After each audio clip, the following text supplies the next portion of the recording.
جو اختیار آج سے 1 سال قبل اشرف غنی نے عبداللہ کو دینا تھا وہ کل صبح انہوں نے ان کو دے دیا۔ صحیح۔ تو اب یہ سارے معاملات عبداللہ کے ہاتھ میں ہیں، اور آپ کو لگتا ہے کہ پرامن ٹرانزیشن یہاں سے ہو سکتا ہے، اور جو عبوری حکومت بنے گی اس میں آپ کو لگتا ہے کہ طالبان اس کی سربراہی لینے سے کم پر راضی ہوں گے؟ نہیں، معاملات تو اب عبداللہ بھی نہیں ہیں، عملاً تو معاملات اب طالبان کے ہاتھ میں ہیں۔ اسٹرانگ ہو گئے وہ۔ مثلاً وہ پلی چرخی از پارٹ آف کابل، ٹھیک ہے، ادھر سے وہ اگر بگرام پہ آ گئے ہیں تو کابل تو اس وقت ہر طرف سے محاصرہ میں ہے۔ پہلے سے کابل کے اندر ان کے 3-4 ہزار لوگ موجود ہیں، تو اگر طالبان چاہے تو ود ان آور وہ کابل پہ قبضہ کر سکتے ہیں، بزور طاقت کر سکتے ہیں۔ لیکن یہ جو انٹرنیشنل کمیونٹی ہے یا جو مختلف ممالک ہیں ان کی وجہ سے طالبان بھی اب یہ کہہ رہے ہیں کہ نہیں، ہم چاہتے ہیں کہ کوئی پیسفل سلوشن ہو۔ اس کے لیے مختلف پروپوزلز ہیں۔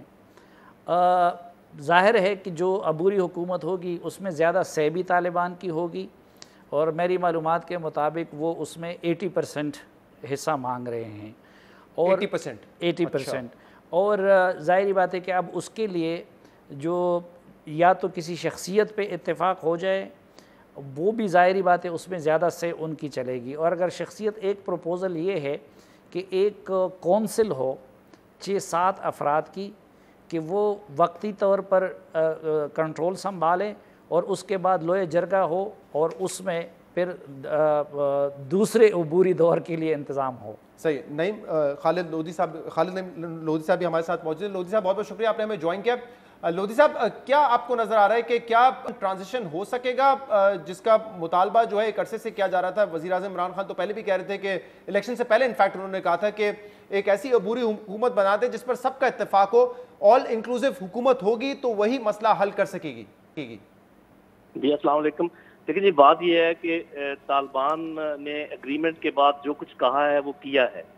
اگر کسی نے تبدیلی کی ہے اس میں، اگر کسی نے اگریمنٹ کی خلاف ورزی کی ہے تو وہ امریکیوں نے کی ہے، اور جب انہوں نے ایک ملٹری بریلینس کا مظاہرہ کیا ہے، انہوں نے یہ پہلے پیسز ابزارب کیے ہیں، اس کے بعد پھر آپ کو پتہ ہے ساری سرحدیں بند کی ہیں، اس کے بعد شہروں کی طرف آئے اور کامیابی سے بیسیکلی تو انہوں نے یہ پولیٹیکل کو کیا ہے۔ یہ کبھی بھی کوئی بھی ملٹری فورس اتنی جلدی اتنے بڑے ملک پر قبضہ نہیں کر سکتی۔ یہ لوگ تنگ تھے آکوپیشن فورسز کے رویے سے اور اشرف غنی کی کرپٹ حکومت سے، اس کی وجہ سے انہوں نے اس کا ساتھ دیا، یہ تو الگ بات ہے۔ تو جب انہوں نے ملٹری بریلینس کا شو کر دیا آپ کو، جب انہوں نے ڈپلومیٹک بریلینس شو کر دی، چین سے بات کر کے، روس سے بات کر کے، ایران سے بات کر کے، پاکستان سے بات کر کے، جب انہوں نے نیگوشیشن میں بریلینس شو کر دی، دوحہ میں بات کر کے، تو ہم کیوں شک کریں کہ وہ انٹرنل پالیٹکس میں ناکام ہو جائیں گے؟ وہ بہترین انکلوسیو حکومت بنائیں گے اور اچھے طریقے سے افغانستان کو چلائیں گے۔